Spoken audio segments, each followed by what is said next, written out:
Hi everyone, today we're going to explain your festivities list located at the top toolbar under festivities and list.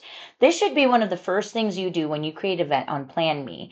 Let's say for example you're creating a wedding, but your wedding has your Haldi, your Sangeet, your satak, and your wedding and your reception. Those are called festivities. You would be able to add a festivity by clicking on this button located at the top right, and let's go ahead and create an example. Bile and Suraj's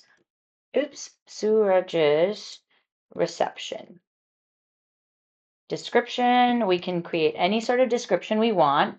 Festivity location could be anywhere you want. Chicago, Illinois for this example. Your budget is up to you. You can add whatever budget you'd like here and your date of your festivity. So we'll go ahead and make this reception on March 29th. And let's go ahead and add a start time to our event. Make that PM and a end time to our event as well. And then you would just simply go ahead and hit create. What this will do is you will add tiles for each of your festivities that you will now be able to individually plan within your PlanMe dashboard. You can go ahead and also create each menu for each festivity within PlanMe, as well as each schedule for each festivity.